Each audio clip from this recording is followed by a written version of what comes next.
Hello, excuse me. Hello, everyone. How are y'all doing? Um, I am on live with Delia Daily. Thank you for joining me on this Thursday, January the 6th of 2021.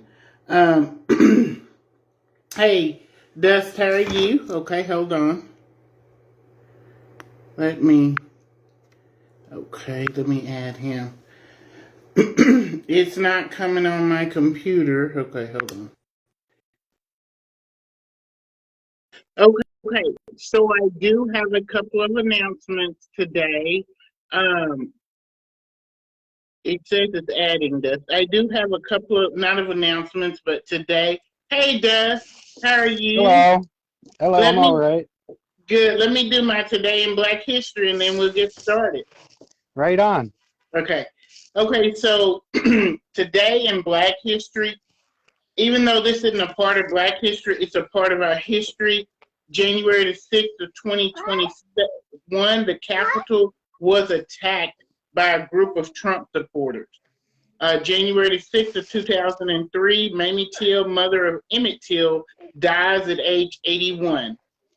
January the 6th, 1820, the first organized immigration to Africa begins when 86 free African Americans leave New York Harbor aboard the Mayflower of Liberia.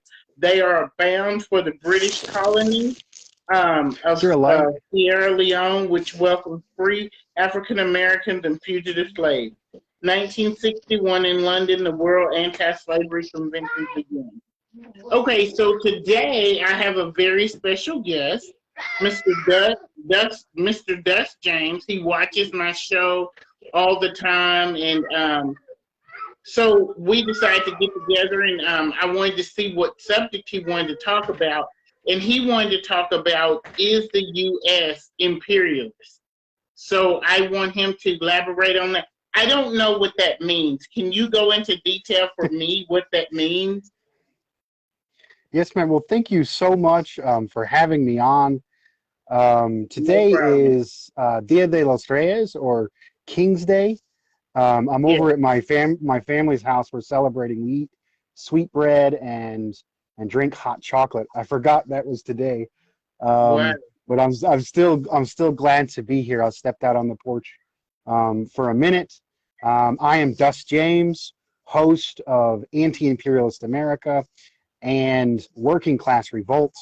You can find me on my YouTube. Just Google Dust James Anti-Imperialist America. Yes, imperialism really is my main subject.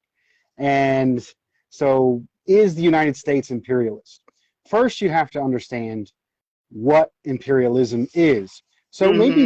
maybe just what, like, from that word empire, the root word empire, imperialist, a system of empire. What is your initial assumptions about that word when you hear it?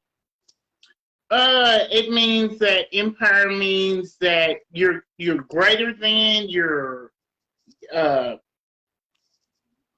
you. I think of empire as thinking big. You want to be in control or something. You Hmm. try to be greater than something else or somebody else. Yes, I Is think what that's good. There's actually a positive connotation of empire, I believe, in Black culture around hustling, about getting, building a network, and there's some yeah. positive and negative elements in that. Um, I think and broader, when people hear the word empire, they think about, the Queen of England and Right.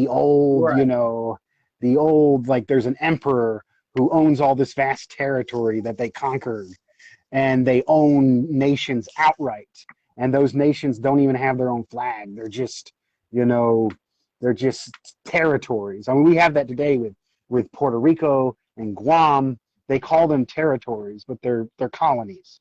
They Right. try to say it nicely. So I mean, obviously the answer is yes, but I'd have to talk about the evolution of the definition.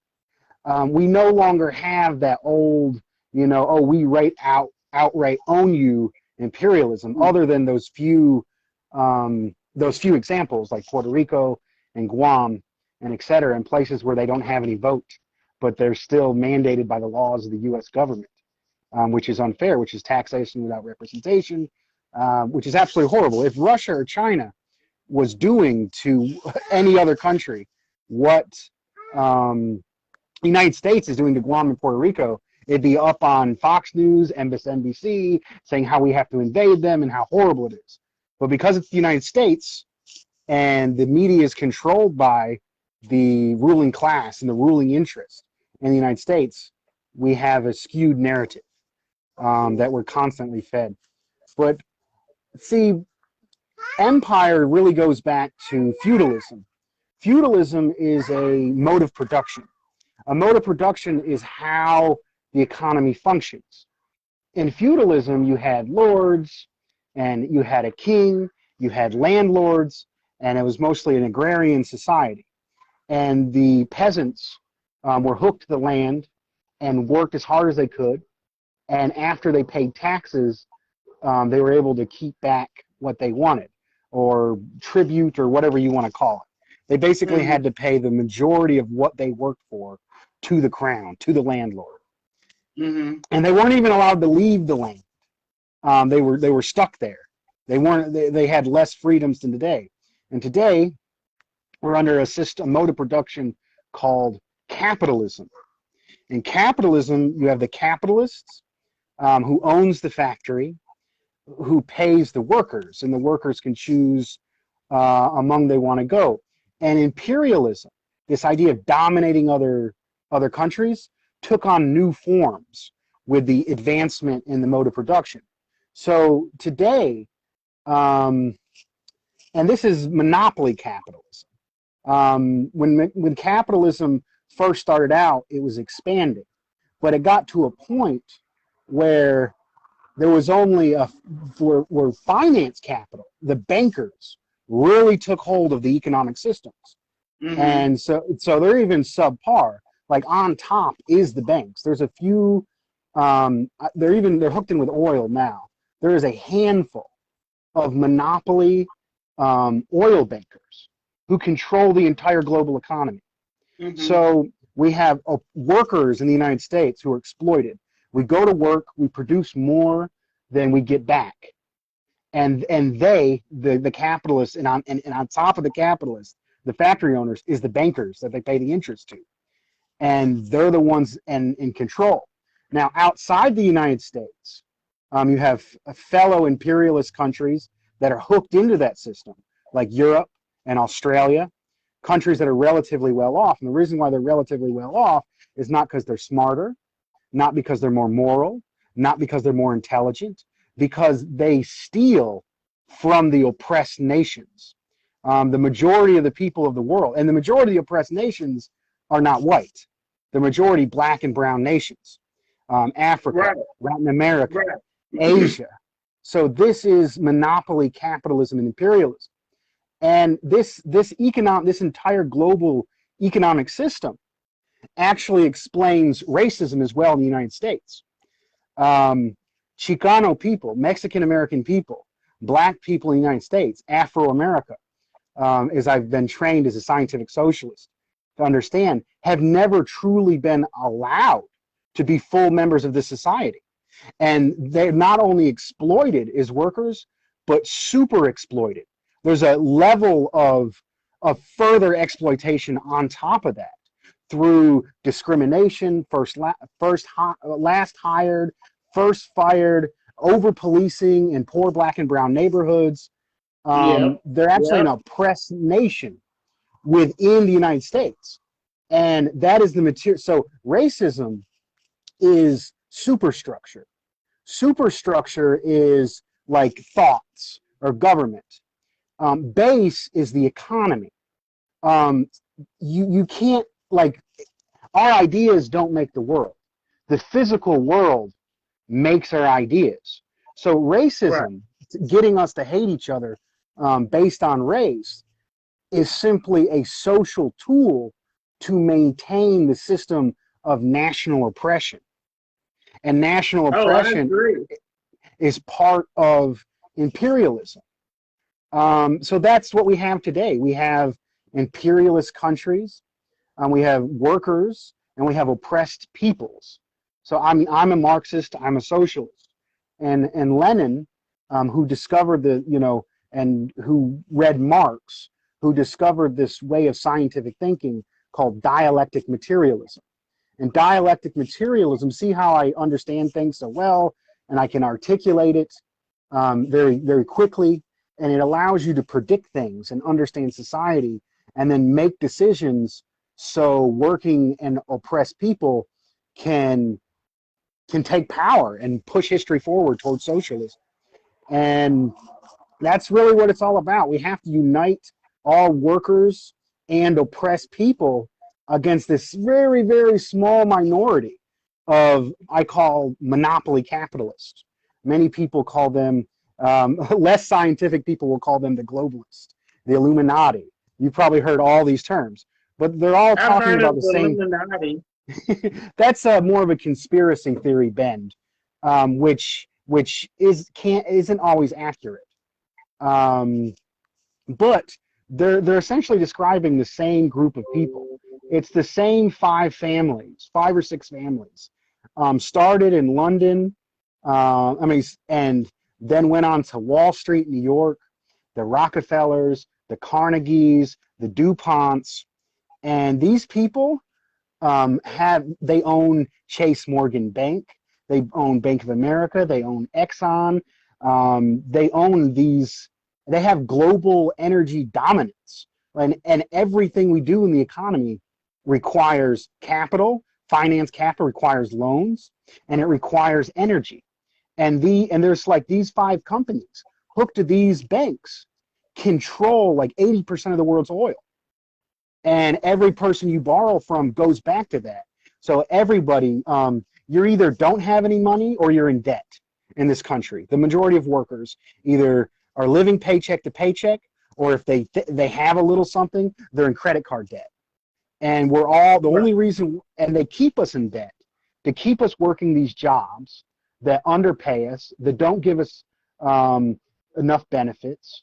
In the United States, it's the only Western country, it's the only fully industrialized country that doesn't have universally funded education, universally funded health care, and it's because this is the imperial core.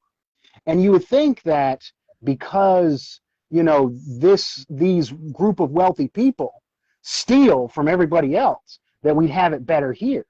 But in reality, they are so powerful that they don't even need to buy us off anymore. They don't even have to give us anything. Their power is so absolute that they can treat us worse than the workers in Europe, which are on the periphery, which are connected to but not the core of the imperialist system. So, Dust, if that's the case, why does everybody want to come to America then? If that's the case, if we treat people like that, people are dying to get over here. From Mexico, they want to come over. Mm-hmm.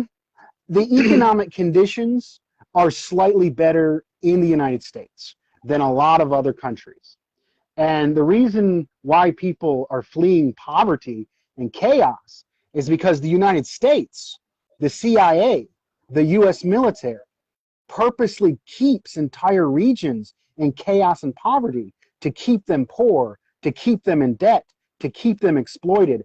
So all the money of their country, all the resources of their country, the entire economies of oppressed nations is built not for the benefit of those people, but for the monopoly capitalist here.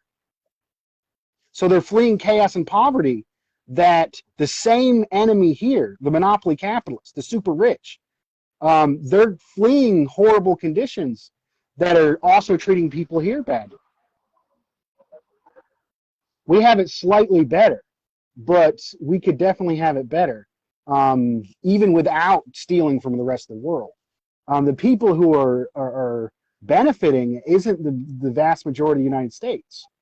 It is this small group of oil bankers, the monopoly capitalists. Mika said it's systemic, I guess it's systemic racism that's keeping us oppressed. Yes, and that's exactly, I call it national oppression. It's a social, or like every person that's not a capitalist, that's simply a worker, um, is told, to hate people from, like, we're told to hate poor white people. We're told they're uneducated. We're told they're hillbillies. We're told they're trash. This is classism, which justifies not giving those people health care. So it's similar. Classism takes on many roots, but then oppressed people, black and brown folks, not only do they have to deal with classism, they got to deal with national oppression and racism on top of that. So they face two forms of oppression. Right. So and Right. a lot, and they like to Man, divide us. I mean, yeah. Go ahead. and they're trying to divide us. But I found an article that says Malcolm X and the anti-imperialist thought. And he was, and it says, this is by Albert Einstein, this quote: "No problem can be solved from the same level of consciousness that created it." That's very powerful. So, And I think what they teach in our schools is bourgeois liberal understanding. They teach us liberalism. Liberalism is the idea that, if only we believe in freedom and democracy, we'll have freedom and democracy. But that's wrong. The reality is you need prosperity. You need an economic base. You have to develop the economy. You are not going to be able to be free when you're starving and can't find a job, because the rich can manipulate you.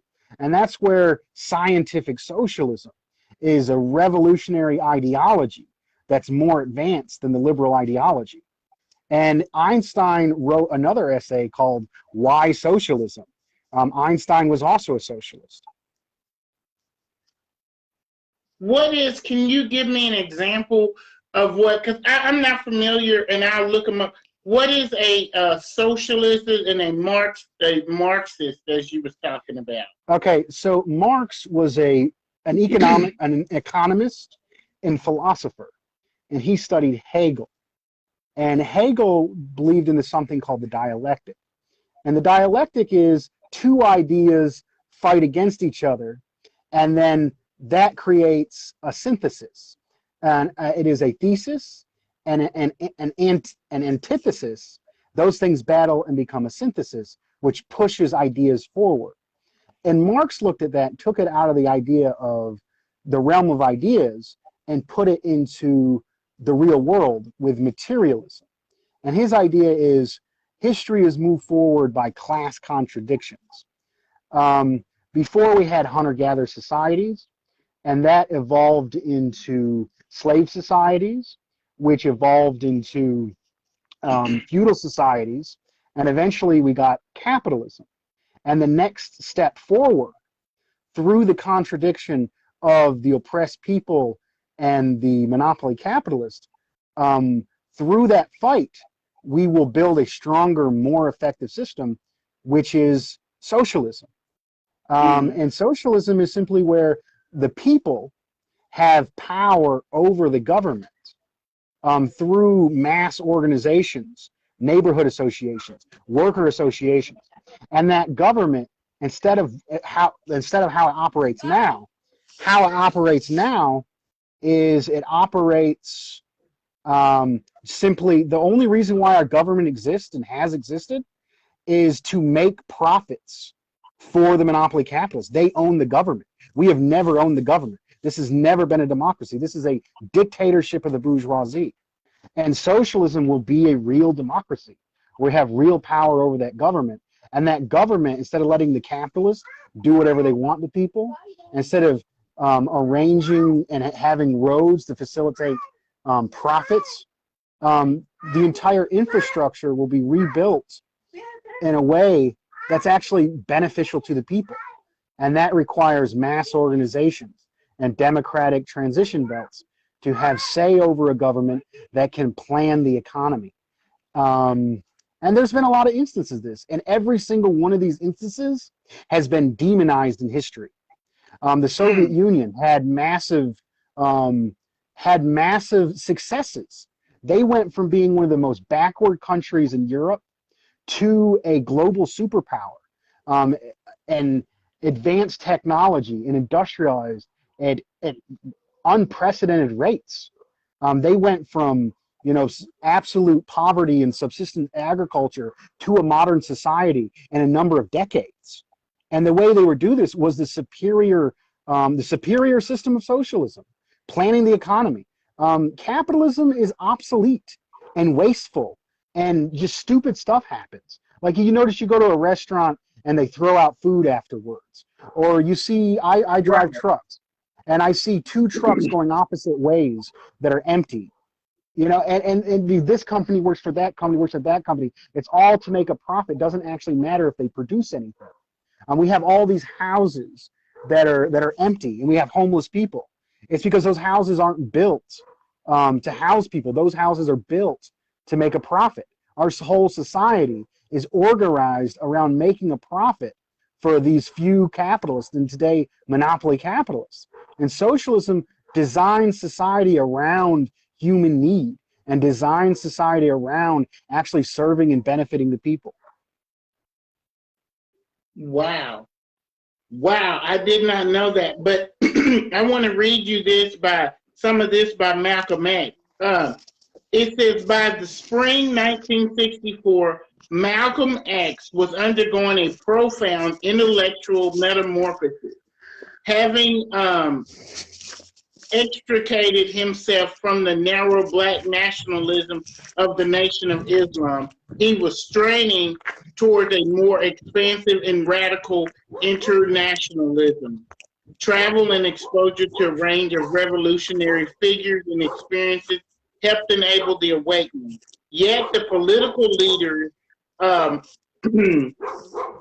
don't know this word, epiphanies, also reflected his own principal commitment to reappraisal. As he often acknowledged near the end of his life, he was engaged in a strenuous effort to broaden my own scope. Political growth deepened Malcolm's anti-imperialism. So he was anti-imperialism. So are you anti-imperialism or Yes, what? my show is called Anti-Imperialist America. Imperialism is monopoly capitalism. The system.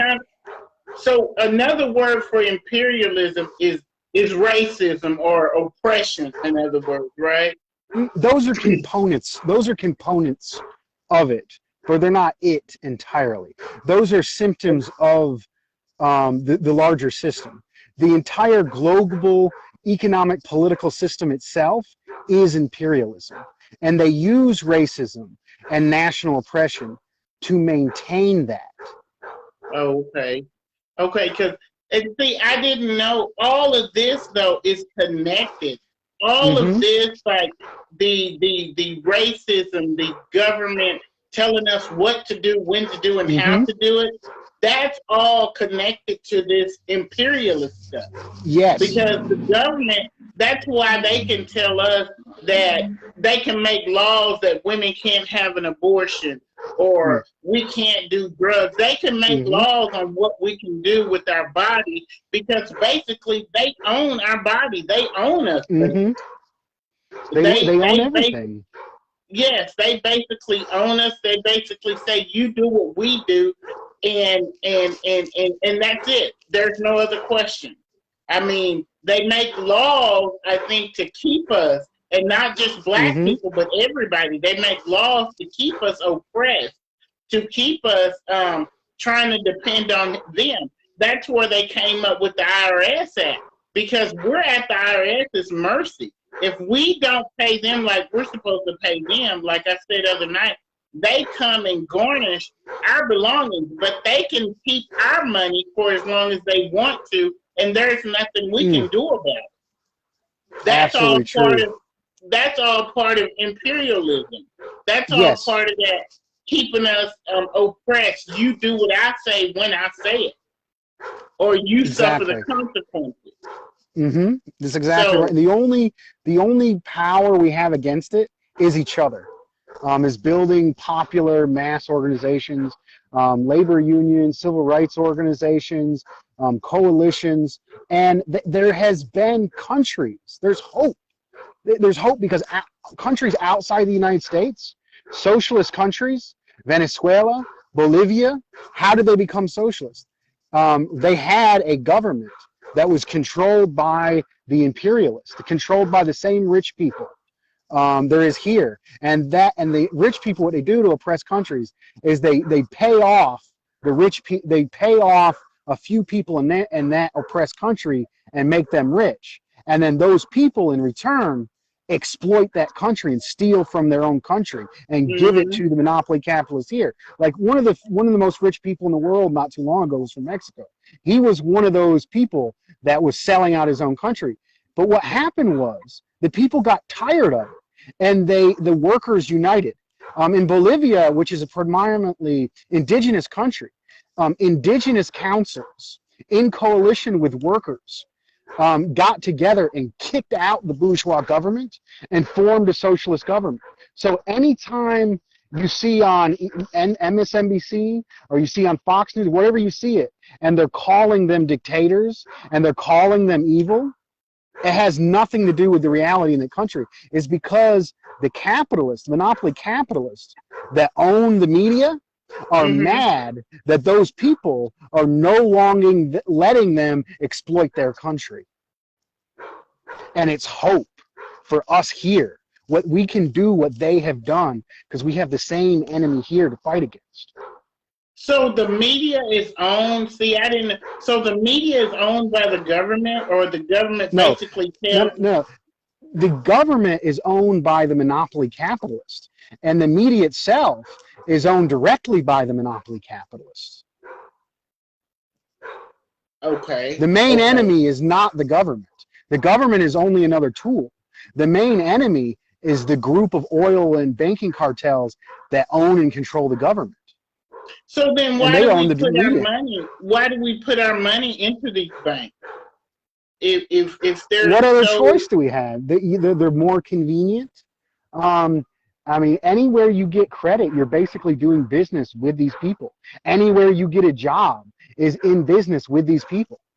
Unless you want to go live in the woods and live off subsistent agriculture just to survive, we're forced to do business with these people because they own everything. Right. So the only way to do something about it, we can join together and withhold our labor with labor unions, or we can hold mass civil disobedience, or we can shut down cities. These are things that have been done in the past. But the media is there to manipulate us and keep us fighting against each other, so we don't do these things. They like when black people hate white people, and when middle class people hate poorer people, because the super rich are profiting off the society and off of us not coming together to fight against them. So is this a Democrat Republic thing, or is this just the Democrats and the Republicans are owned and bought out by the monopoly capitalists. There is little to no difference. The Democrats are actually the more effective and powerful imperialist party, and they're involved with crimes. Vamos. I'm getting in the car. So they're involved with crimes. They're involved in wars. Biden built. Put him in a seat. I'm busy. Give me a minute. So Biden wrote the crime bill, which put masses of black and brown and poor people in jail. Kamala Harris was a prosecutor who laughed about putting truant students, mostly poor black and brown people, in jail, and laughed about keeping somebody on death row, and laughed about keeping workers over the time in prison so they could be used basically as slave labor. I mean, the Democrats are not a friend of the people. They have a better game. They don't come off outright racist. They appeal to, they're more articulate. They're actually the more effective enemy of the people. They convince us, oh, if you only vote Democrat, it's going to get better. If you only vote Democrat, it's going to get better. That doesn't work, and it hasn't worked. And every time we have somebody who actually is trying to get us something, like let's say Bernie Sanders is the last one, there's been a few others before that, they suppress him and stop him from even getting to office. They made sure Bernie Sanders didn't get into office. And I call Bernie Sanders a sheepdog. He's basically there to convince you that the Democratic Party is good and he's part of it, and he's simply there to get you to keep supporting the Democratic Party. He never gets into power and he never actually accomplishes anything. If we want any hope, there is no hope in the two-party system. We have to build independent, grassroots community power and workers' power. Okay, so because I do see a lot of division. People do say, oh, Democrats are better than Republicans, and Republicans say Republicans are better than Democrats. But really, we're both of the political spectrums are being brainwashed, and we're being lied to. And they get up there and they say this stuff, but they don't practice what they preach. And I just feel like that's why I don't want to be, and that's what I was saying other night, I don't want to be a repeat of other night, but I'm saying that's why I'm an independent person, because the Democrat and Republicans get up and they lie to us, and they make us feel good. Brooke said there are about 10 American oligarchs that own 90% of American wealth. They need to be a billionaire wealth tax so we can fund the needed social programs in this country. Yes, I think that's a very good idea. I'm definitely for progressive taxation. But I think I'm part of an organization called the Center for Political Innovation. And honestly, I think we got to go even deeper than that. Even that is liberal reform. We have to nationalize all the natural resources, nationalize the banks. We have to have we have to have an economic bill of rights. We can demand even more. And we can make these popular demands and unite people around them. And I think that's a very good start. And it's not really even the billionaires. Billionaires are poor in comparison to the real owners of this country. We can even unite with some of the middle capitalists. Even some of the billionaires would be on our side because they're being cut out of the system. That's why it's monopoly capitalism. There's capitalism was when capitalism was expanding and growing and workers saw improvements at the same time. That was capitalism. What happened is this group of finance capitalists around 1920, 1930 or so became so powerful that things ultra monopolized up to the top, where there's this small pinprick of people. And the fact that they own so much is what allowed them to conquer other countries. That's why it's monopoly capitalism, imperialism, because capitalism always needs to expand and find new resources. So, yeah. Okay, that was a good answer. But okay, so this may be getting off the little subject a little bit, but like when that insurrection happened last year at the Capitol, I think that was part of. I just think it was part of the government. I think they had something to do with it. It was just I don't know how to explain what I'm saying. I can explain it. So a lot of our social movements are manipulated for their benefit. And the capitalists themselves are not homogeneous. They have fights amongst each other. And really what the Democrats and the Republicans represent is two different sections of the ruling class. Believe it or not, the Democrats represent the richer and more powerful portion of the capitalists. And the Democrats, Democrats represent the richer and more proper capitalists. The Republicans represent a very, very rich, but not as rich, mostly the manufacturing class. And they appeal to different segments of the population as their political power base. And what they really manipulate is the urban rural divide. If you notice, most Republican voters are in rural areas. They appeal to rural values, and Democrats appeal to more urban values. And there's also a component of, oppressed nations are also more likely to support, or black and brown people, the Democrats, because they appeal to them socially. But in all reality, I see January 6th was the smaller capitalists, the industrialists, appealing to rural workers and appealing to middle business and small businesses that were angry about how COVID was used to destroy small businesses. So Amazon got really, really rich, and a lot of these small businesses fell. And they put that blame all on the Democrats, right? And they said, because Trump said, I'm not really dealing with COVID, let the states deal with it.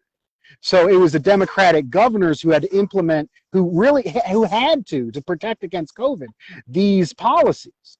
But in reality, what the federal government should have done, instead of bailing out the banks, they should have bailed out the small businesses. The states didn't have the power to do it. So really what January 6th was, it was working people that were tired about the COVID. It was small business owners who were tired of the inequality. And a lot of them were racist, and they had a lot of problems, but they mobilized their forces, as a demonstration to say, hey, we have this power, you better be better to the middle capitalists. And that was it. And I honestly don't think it could have been, it honestly would not have achieved. Like there was no one thought it was actually going to work. It was a psyop and a political stunt to keep people divided. And also it allowed the Democrats to say, hey, there's these evil right-wingers, and now we need the power, more police power, more federal power. And they actually started repressing leftists and socialists like myself. They used January 6th to shut down our media accounts and to go after leftists as well as the right. So I think that's what it is. I really think the main danger is the imperialists themselves. And they overhype the dangers of fascism in order to keep us divided. And the majority of rural workers. No, but turn off the car and open the window a little bit so we have oxygen. My give me a second. I'm dealing with my son. That's fine. I understand. Go ahead and respond. While I'm. Yeah. Okay. So I just feel like, I don't know. I want to say that I don't know. January 6th to me was like it was rehearsed, kind of like a little bit to me. Exactly. And they used it, right? They did that court case. They immediately became harsher sentences. They immediately started shutting down more free speech. The Democrats, the more, the bigger, more effective, hooked in with the rich party, used January 6th for their benefit to consolidate their power. Because now, and they use Trump too, because they're all like, Trump was bad. He was evil. He was a racist. But if you didn't vote for, and jail them all Joe Biden, then you're a racist because Trump's a racist. So it was controlled opposition. They controlled Trump. Trump was friends and family basically with the Clintons, went to their wedding and stuff. They used him to say, hey, if you don't vote for us and support us, it's going to be worse. And when in reality, he really wasn't. He talked worse. He sounded worse. It came off worse. But when it came down to the policies, the way they treat immigrants, the way they criminalize black folks and brown folks, it's getting steadily worse, even under a democratic regime. It is getting worse. It is. I agree with you on that. It's getting worse. So why can't we get rid of, and all this I think is included in the pure imperialism. Why can't we get rid of this two-party system? They set it up. They spend billions and billions of dollars. They control the media. Even when we try to form revolutionary organizations, they send the FBI to infiltrate us. This is it. And if even if we just want to free our minds and just think outside of what they want us to think, we need to make independent organizations outside of their parties just to learn how to look at the world.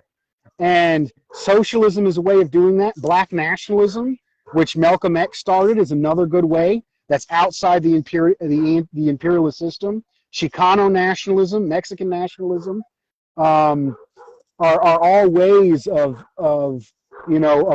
being independent outside the imperialist system and fighting for something else. Black nationalists fight for the black community. Chicano nationalists fight for Mexican American community. Socialists fight for the entire community, and it's needed. Whatever, I don't care what your focus is, as long as you're fighting for poor black and brown people, you are on the side of the anti-imperialists. Oh, okay. Well, why can't we all come together and fight for everybody? I think black nationalists and Chicano nationalists are needed because they face things that white workers won't understand, and they need to come together on those issues from themselves and fight against those things that they understand. And that will be in coalition with the larger, socialist thing. But I mean, we all got different communities. We're all coming from different perspectives. And to be real, to have internationalism, you gotta have nationalism and represent your community. So to be able to unite on a principled level, we have to truly represent it and fight for our communities and do it from a position of equals at the same table. But, okay, so is that all included in the imperialism? Anti-imperialism. Anti-imperialism. Yes. Socialists are anti-imperialists. Black nationalists, Chicano nationalists are anti-imperialists. They're all fighting against the same monopoly cap. So the reason why workers have it bad is because of monopoly capitalism, imperialism. The reason why black people got it bad is because of monopoly capitalism, imperialism. It's all the same source. It's all the same group of people. It's all the same enemy. So we can unite principally against that same enemy. Brooke says, I disagree with your guest opinions about the Democratic Party. The Democratic Party and I can't see and stands for union rights, minority rights, LGBTQ rights, and voter rights. They only party to those to promote these values. Let's see what else. They talk a game like they do.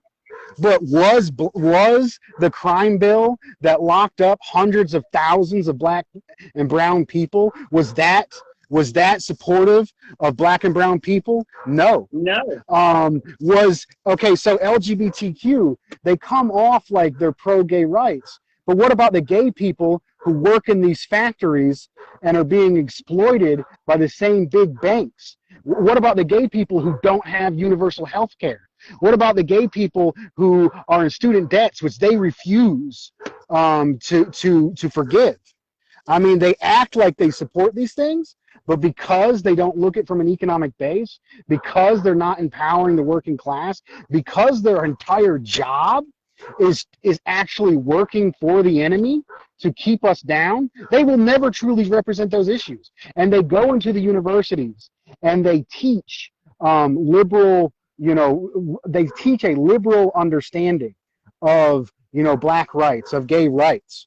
But if you leave out the economics, you will never truly represent those issues. Brooks said that was 25 years ago and have been reputed by President Biden. Okay, just as many people have died. Actually, more people have died of COVID since Biden has taken office. There's been just as many deportations. There is more kids in cages on the border now under the Biden administration. I mean, the Obama-Biden administration killed Gaddafi, which was the leader of Libya, which was a socialist country. It was the most prosperous and wealthy nation in Africa. Libya. Africa. He was helping out other African countries, investing all over Africa and helping out the continent of Africa. And he was viciously murdered by the Obama-Biden regime. So they're not your friends. Okay, so so who is our friends? If the Republicans aren't our friends and the Democrats aren't our friends, who is our friends? We are friends. We are friends. Look for the local socialists in your area. Look for the local black nationalists. Look for the revolutionaries. And if there isn't any in your community, become the revolutionaries. Study Marx. Study Stalin. Study Mao. Brooks said, "Don't go there." That's not true. I mean, I've studied this in depth for years. Not just watching the corporate media, but in study groups and in community organizations for decades.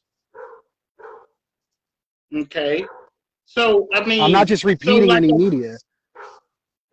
Okay. So, you're going by what you have studied, not what you heard someone say, but what you studied in depth. And through a science and understanding of the world. Through seeing patterns.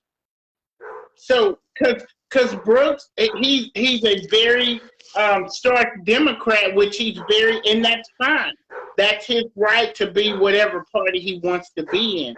But he feels like what you're saying, you're not giving accurate information. I would say that they're not giving accurate, but I don't care. I mean, when you support the Democrats, you're supporting the enemy. They are enemies of the people. They work for the monopoly capitalists against us. But if you want to vote Democrat, if you want to come out and strike or support the union workers, then I'll work with you. If you want to I can work with Democrats on local issues that help the people directly. But when it comes to the party as a whole, I'm not going to let you come to my meeting and start telling people to vote Democrats. So are you Republican? No, I usually vote Green Party, but I honestly don't think the electoral politics are so rigged that I put more emphasis on building labor and community organizations and simply building study organizations to combat the propaganda against the machine, against what's being fed to us. Mm-hmm. So if there was no Green Party, would you vote Republican? Because I only hear you talking about Democrats. Honestly, I don't care what you do on election day. Vote however you want. But the next day, study history a little more. Talk to your neighbors. Get involved with your union. Try to start a union. There's a lot of other stuff that's more important, that actually has more power than voting. I didn't know that. I thought voting was the That's one what they thing, teach us. Right. How important it is. If you want to get somebody in office, go out and vote. Every time we look up, someone is telling us, vote for this person. That's the only way we can make a difference is if we vote. Well, I've been voting since I was 18. Which is nearly 30 years ago, and I really haven't seen a difference. You know what I'm saying? Uh-huh. I really have not seen a difference, and I've been voting for nearly 30 years. And it seems like whatever party gets into office, it's the same. it is the same merry-go-round ride that we're on when a Republican is in office or when a Democrat is in office. It seems like it's the same merry-go-round. Honestly, what I've been trained through socialist organizations, and what we do is we meet monthly or weekly or bi-weekly, and we come together and we talk about what's going on in our community. Well, this union's having a strike. Well, these tenants are being badly treated by their landlord. And then we go into those places and we organize and mobilize the people. We know what's going on in our community, and then we do actions to build power and fight for the people and the workers directly. So y'all just take it upon yourselves to go and do that, or we build mass organizations. We build many socialists are part of the labor movement. Many of us lead community organizations. Okay, so what are y'all doing as far as like helping the homeless or helping there's the a lot of socialists are involved in mutual aid organizations.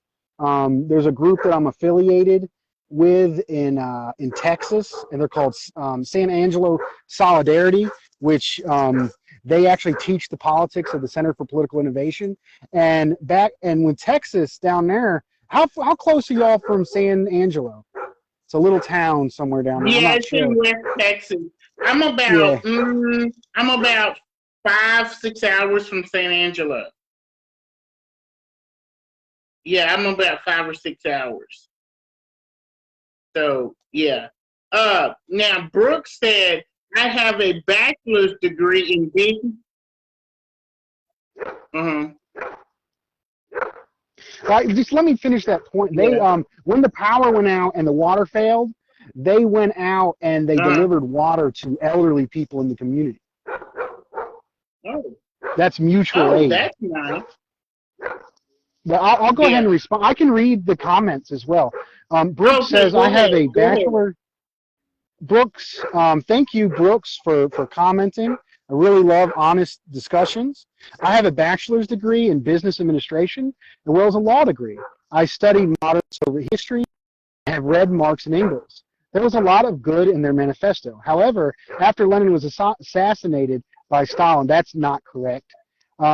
Communism was hijacked by a dictator. Now, that is a lie that they teach people in academia, because academia is controlled and manipulated by the monopoly capitalists. There is an anti-Stalin, pro-Trotsky paradigm. And if you want to really look into what happened in the Soviet Union, look at people who have been outcast, academics who do study the history, but have been outcast because they speak the truth. And that's Grover Furr. If you look into Grover Furr, he actually talks about how Stalin was responding to sabotage by the West. Do you think Western universities that are owned by the capitalists who tried to destroy Stalin are going to tell you the true story of the Soviet Union? No. What you have been told in academia is a lie. And if you go to the socialist parties and you go to socialist countries, they teach the truth because they're represented by the workers, and they love Stalin for what he did. Did you know that masses of black people went to visit the Soviet Union under Stalin because of the racism and poverty they were facing in the United States during the Great Depression? They went over and worked and went to university for free. Do you know that the first civil rights movement, the Civil Rights Congress, was led by the Communist Party? Do you know the first integrated unions in the South were led by communists? I didn't know that. I didn't. There's a hidden history. That's why. See, they don't teach this in school. This is the kind of stuff they don't teach. So they purposely deny our revolutionary history from us. Right. So Langston Hughes was a communist. Paul Robeson was a communist. There's lots of powerful black figures that they whitewash, and they don't tell their true revolutionary politics. Okay, Brooks just put another comment down there. Yeah, Trotsky and Lenin were assassinated by Stalin's machine. I have studied this extensively. Stalin killed more Russians than any other person in Russia. This is absolutely untrue. Famine alone killed more Russians. Because Stalin was able to mechanize agriculture, he saved. The population grew under Stalin's leadership. You have been lied to. I'm sorry. Just because you have a fancy degree and a paper doesn't mean you know the real history. You have been lied to. You know, I'm not going to get talked down to. I've been trained. I was trained by a communist organization whose dad was one of the leaders that integrated the first unions in my state, fighting for workers' rights. Wow. I come from that community and from that legacy. And we have a different history than academia, because academia history was purposely manipulated to keep us down, to get us hating the people that were doing good things. So who is Trotsky and Lenin? Okay, so Lenin was kind of he was a revolutionary who actually came up with the theory of imperialism. Lenin wrote the book Imperialism, the Last Stage of Capitalism, and coined the term monopoly capitalism. And Stalin wrote a book called Foundations of Leninism. So Marx wrote about, scientific socialism, and he wrote about it in the time period of capitalism. But capitalism had changed its characteristics to imperialism, and that's what Lenin discovered. Now, Lenin died pretty early on in the Soviet revolution of natural causes. He wasn't murdered, and Stalin took power, but he wasn't a dictator. Stalin actually was at the mercy of the councils that were run by the mass organizations of workers' councils called the Soviets. And Stalin tried to step down from power several times, and they wouldn't let him do it because they were using him as an image to uplift the entire country. Stalin just wasn't Stalin.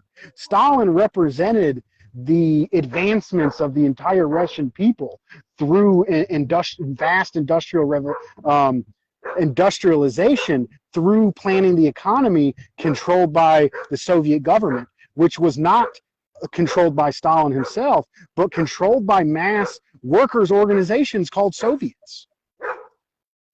Okay.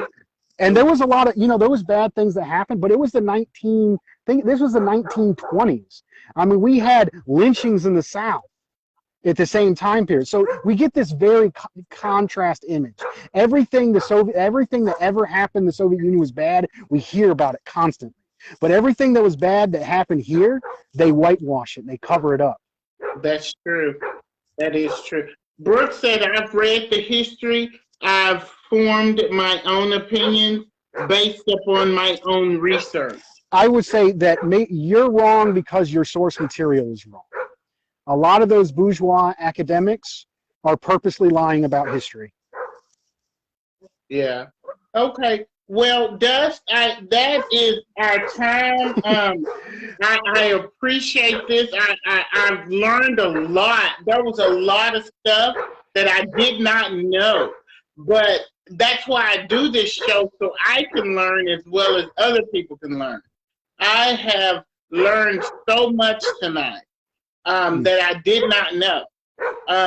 So I'm glad you came on, because I got to do more research and more, I got to do more expanding my knowledge about this. Brooks asked you another question. If you want to read that, he asked you a question. Do you think that planned economies are better than free markets? Absolutely, yes. The Soviet Union was thriving while the U.S. was during a Great Depression. The United States has been falling. We've seen worsening wages, worsening conditions.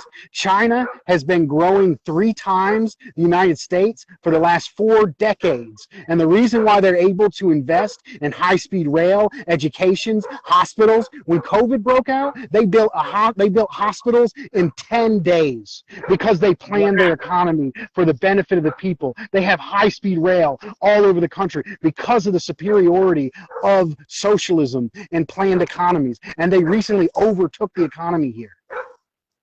So it's absolutely true. Okay, well, thank y'all so much. All right. I need to invite you back because, like I said, I've learned a lot. But that's our show for tonight, and I thank you so much for coming on. And I look forward to you coming back and you just teaching us more stuff. So I do look forward. Faraday, you said something, but I'll go back and read it later, or let him read it later, or whatever. All right. But Dust, I do want to thank you. Just let me plug myself one more time. If people like what I'm saying, you can check out my channel. Just Google Dust James Anti-Imperialist America to find my work, and you can email me at workingclassrevolt@gmail.com. And I would definitely. I watched a few of your stories you sent me the other night, but I would definitely subscribe and share it with everybody. But before we leave, Faraday said academia is manipulated by the capitalist machine. The history we are taught is twisted.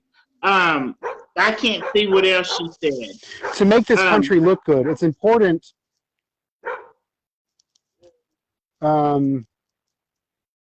Okay, it's important to do your own research. This is why U.S. history does not teach the contributions of African Americans. I have a master's degree, and the history I have been taught is pure lies. I had to educate myself and get at the truth. And absolutely 100% solidarity. Great comment. Yeah. So thank y'all. Thank you, Faraday. And I love y'all, and thank y'all so much. And y'all have a great night. All right, all power to the people. Bye. Bye.